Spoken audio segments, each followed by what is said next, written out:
Hello children, welcome back to my channel. This is Manish Yadav, your English teacher.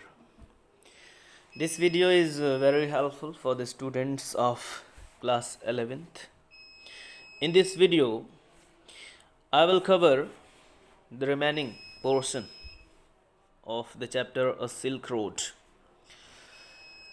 So without getting late, let you know the explanation.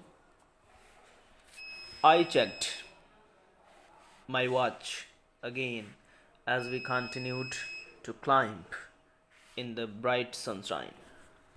The narrator, Nick Middleton, he checked his watch again as he continued to climb in the bright sunshine. It was bright sunshine. The sunshine was shining, and we crept past 5,400 meters, and my head began to throb horribly. And they had passed 5,400 meters, and this distance was passed away. They have covered at least 5,400 meters, and the narrator's head began to throb, vibrate horribly. He was feeling discomfortable with his head. I took gulps from my water bottle, which is supposed to help a rapid ascent. He took gulps from my water bottle. It is a way to drink water by gulping into the mouth, which was supposed to help and useful for a rapid ascent because they were climbing upward. And it is believed that drinking water by gulping is useful and helpful for rapid ascent. We finally reached the top of the pass at 5,515 meters. It was marked by a large cairn of rocks festooned with white silk scarves and ragged prayer flags. Eventually, they reached the top of the pass at 5,515 meters. Pass. It means it is a pass between two mountains to go and approach the next mountain. So there was a pass. Have you heard about bypass? So it was a leading way that was leading the road to the next mountain, and it was 5,515 meters away from there. They have passed away this distance. It was marked by a large cairn of rocks. Cairn of rocks, heap of small rocks. Small, rocks had been collected and kept there. It was festooned with white silk scarves, and there were white silk scarves also, ragged prayers flags. Colorful flags were standing there. It was symbolizing that there is a place. Suppose that you are going on the way, and these kinds of white silk scarves and ragged prayers flags are hung near the school, near a place which is a platform of something. So these types of prayer flags and white silk scarves hanging over there. We all took a turn around the cairn, and they made a round around the cairn. Cairn, this word has been used for heap of rocks in a clockwise direction, as is the tradition. And they made a round around the cairn, around the heap of rocks, as it was the tradition. And they made a circular round clockwise. As you could see, this is the axis of clock, and you know it moves like this. So they made a round as tradition, because it was traditionally auspicious. Whenever we visit new places, auspicious places, we visit so many places that meets us in the way. So for the tradition, they made a round around the cans of rocks, and Shaitan checked the tires of his vehicle. And Shaitan, the driver, checked whether our tires are in well and good condition. He stopped at the petrol tank and partially unscrewed the top, which emitted a loud hiss. Shaitan, the driver of the car, he stopped the car at a petrol pump, and he partially unscrewed the top. He opened the top of the petrol pump, which emitted a loud hiss. There was a sound inside the petrol pump, hiss, and the lower atmospheric pressure was allowing the fuel to expand.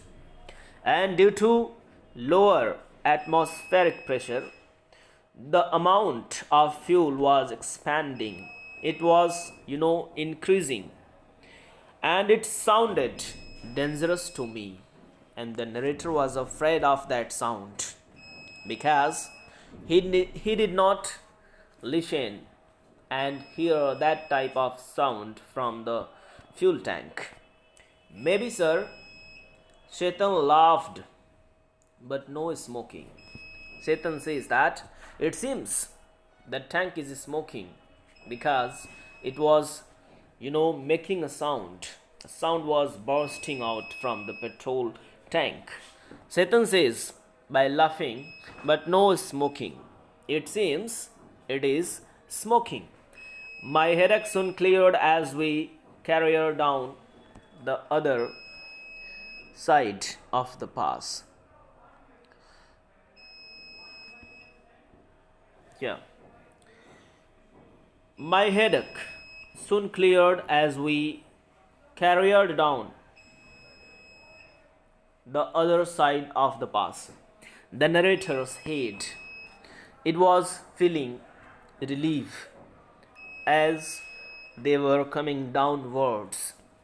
It was 2 o'clock by the time we stopped for lunch, and it was 2 o'clock when they stopped for having lunch. We ate hot noodles inside a long canvas tent, part of a work camp erected beside a dry salt lake. And where did they take their lunch? It was a long canvas tent where they ate noodles. It was hot noodles. Dear students, it is requiring an attention that the place where the narrator took lunch, it was a lake, salt lake, as you could see. It was salt lake, and beside the salt lake there was a work camp erected. Means dry salt lake. There was a river. It has been, dry, and work camp means to get salt from the river. There was a camp, and so many workers lived over there. The plateau is, pockmarked with salt flats and brackish lakes, vestiges of Tethys Ocean, which bordered Tibet before the great continental collision that lifted it skyward. And the plateau was pockmarked with salt flats, and there were so many salt flats and brackish lakes dried lakes and vestige of Tethys. Tethys, it is a kind of ocean which was bordered Tibet before the great continental collision, fight a revolution between two continents, and that lifted it skyward. And it was at it was lifting towards sky. And this one was a hive of activity.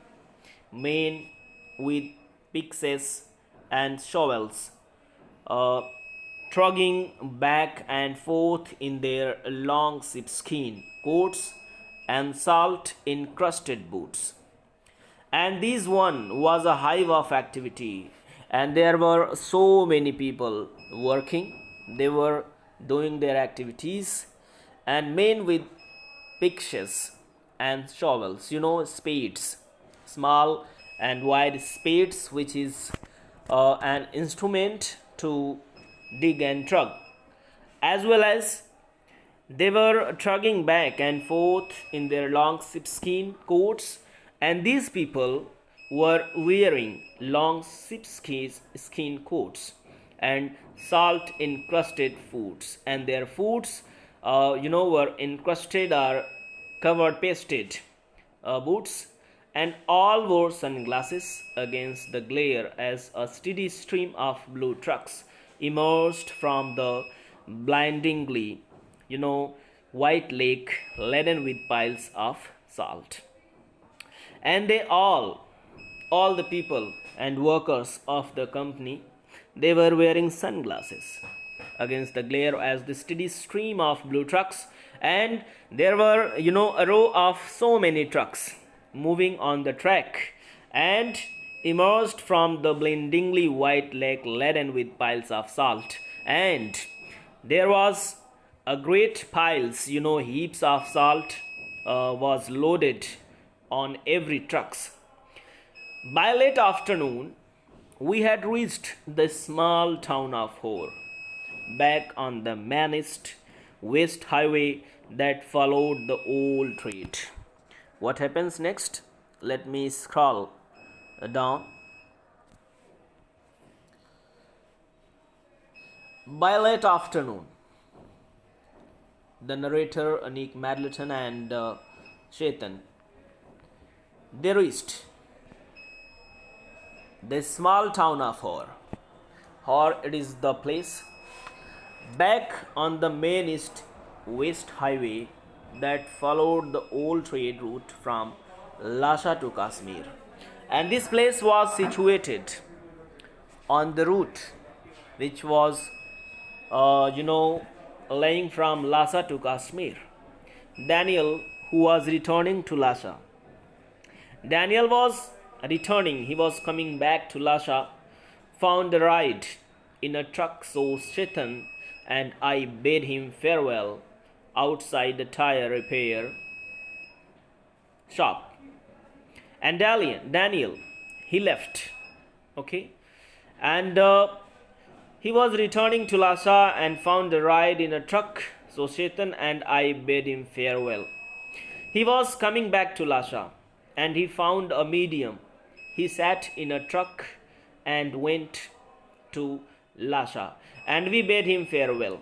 We said goodbye to Daniel and outside a tire repair shop, and it was the place where a tire repair shop was already there, and we bade him goodbye. We had suffered 2 punctures in quick succession on the drive down from the Salt Lake, and Chetan was eager to have them fixed since they left him with no spares. We had suffered 2 punctures. Our motor car met with 2 punctures, and in quick succession, as we passed on the drive down from the Salt Lake, Chetan was eager to have them fixed, and he wanted to repair the tires and fixed them since they left him with no spires. And besides, what was there beside that? The second tire he had changed had been replaced by one, and that was as smooth as my bald head. And it was smooth as my bald head. And what happened next? Her was a grim, miserable place. It was a grim and miserable place. There was no vegetation, words over, just dust and rocks. It was very miserable. It was not a good place for visitation. Whatsoever, just dust and rocks. And there was only dust and rocks could be seen, and liberally scattered with years of accumulated refuse, which was unfortunate given that the town sat on the shore of Lake Mansarovar. And this town, Hor, it was situated at the shore of Lake Mansarovar, and Tibet's most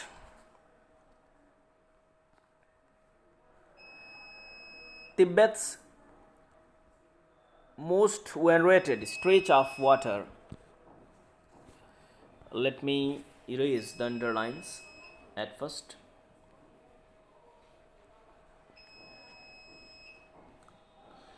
Venerated stretch of water. Ancient Hindu and Buddhist cosmology pinpoints Mansarovar as the source of four great Indian rivers. And these people, ancient Hindu and Buddhist, they pinpoint Mansarovar as the source of four great Indian rivers. It was known as a great source out of four great Indian rivers: the Indus and Gangas, the Satluj and the Brahmaputra. These four rivers are known as great Indian rivers, and Mansarovar as the source of four great Indian rivers. And that place was known as great source, pinpoint. What was the place? Mansarovar. And these four rivers, leads from there. Actually, only the Satluj flows from the lake, but the headwaters of the other all rise nearby on the flanks of Mount Kailash. We were within striking distance of the great mountain, and I was eager to force ahead. But what is the reality? The reality is actually only the Satluj flows. Shitla. This river is known as a very great river in India, and only it flows from that place, Mansarovar. But the headwaters of the other all rise on the flanks of Mount Kailash. But these all rivers except Satluj, they are rising from Mount Kailash, and we were within striking distance, and we were striking the distance to approach till Mount Kailash and of the great mountain, and I was eager to force ahead, and I was very curious, I was very interested to visit Mount Kailash, and I was eager to force ahead, and we were heading as well as leading towards Mount Kailash. What happens next? But I had to wait. Satan told me to go and drink some tea in horse only cave, which, like all the other buildings in town, was constructed from badly painted concrete. Let me erase the underlines.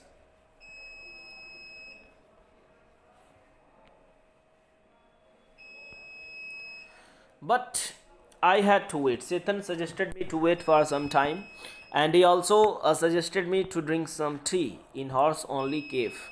Okay, it was only a cave in Hor where I was suggested to have tea. Like all the other buildings in town, was constructed from badly painted concrete and had 3 broken windows. And it was not well constructed. It has 3 broken windows, and the good view of the lake through one of them helped to compensate for the drought, and the good view of lake through one of them helped to compensate for the drought. And we could see the lake, dried lake, one of them means one of windows to compensate for the drought, and we could see the drought through the window from that cave staying in her. That's it for this video. Keep learning.